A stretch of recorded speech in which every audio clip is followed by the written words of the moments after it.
На почетокот од 21. век во Република Македонија активни се околу 5000 невладини организации.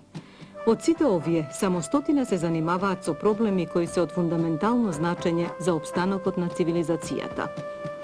Се работи за зачувување на енергијата, човековата околина, здравата храна и се што значи опстанок. Во нашата серија избравме 25 програми, чии што пораки се од универзално значење и затоа ги нарековме умни проекти. Вам, почитувани гледачи, ви преостанува да се уверите во тоа.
Глобалниот еколошки фонд, програма за мали грантови во Македонија, во својата оперативна програма намалувањето на климатски промени има една програма подпрограма која што се вика замена на фосилните горива со обновливи извори на енергија.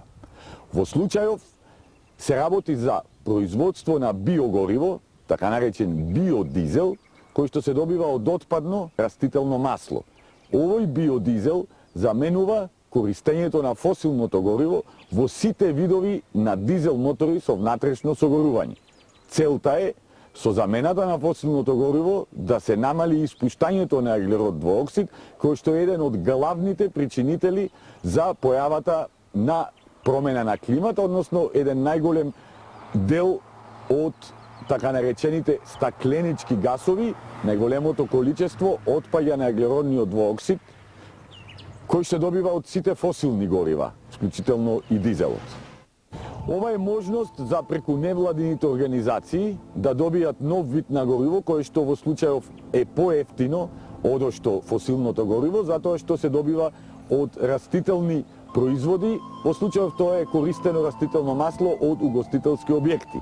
Фармерите, корисниците крајни, фармерите на овој вид на гориво биодизел, ќе бидат во можност да 100% го користат во своите земјоделски машинерии, за да добијат и поеколошки производи, а и поевтини производи, што ќе бидат поконкурентни на пазарот.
Ние сме Сдружение на граѓани од Македонска Каменица, кои го водиме проектот Одржливо производство на биодизел, кој е финансиран од Глобалниот еколошки фонд, програма за мали грантови, кој е подпомогнат од британската амбасада, од ЕВА на Македонија, Макдоналдс Македонија и така натаму. Имаме доста подржители на нашиот проект.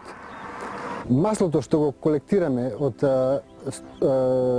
Макдоналдс и од студентскиот центар Кузман од Скопје, го преработуваме одека во нашиот мал капацитет, од него правиме 100% биодизел, кој понатаму го пласираме до нашето партнерско здружение Жени земјоделки Агровинка од Виница, со кои ланската година имавме посејано негде околу 25 хектари маслодена репка, од која понатаму планираме од неа да произведуваме масло, кое исто така понатаму ќе го реплицираме во биодизел, за да понатаму произведуваме повеќе, посееме повеќе земја, за да посееме повеќе биодизел, со тоа што ќе го поддржиме, ние го поддржуваме и земјоделството.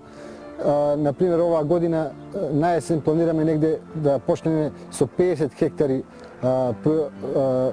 посејани на семе од маслодена репка, кое понатаму, дај Боже, да го одиме на 100 хектари и така натаму. Негде неделно имаме околу 200 литри масло што го колектираме од нашите колективни центри од Скопје и него го донесуваме во нашите простории. Со естерификација на масло правиме биодизел, кој понатаму го ставаме да се таложи и преку нашите филтри го филтрираме. Користењето на биодизелот кај нас го користиме во собствените возила за превоз на маслото од Скопје до тука. Го користиме заорање на нивите од земјоделските трактори и за жнеење со комбајните. Негде до сега имаме искористено помалку CO2 во нашите пресметки има негде помалку околу 15 тони на CO2 придобивка со нашето користење на биодизелот. Некаде месечно имаме производство околу 800 литри на отпадно масло, со што ги заштитуваме отпадот да се испушта во водите и во канализационите мрежи во Скопје. Многу голема благодарност сакаме да кажеме, да упатиме до ЕВА на Македонија, до Макдоналдс Македонија, до британска амбасада, кои многу ни помогнаа за да ова нешто заживее. Ние претходно бевме во еден подрум, сега видите каде сме во природа. Планираме отпадот, ние инаку како здружение отпадот не го фрламе во природата, не го собираме, го колектираме, може после да видиме тука каде го колектираме отпадот. Од отпадот планираме да го одвојуваме, да правиме чист глицерин, кој понатаму, здравје Боже, планираме да го или како производ да го планираме, или како во производство на сапуни и така натака.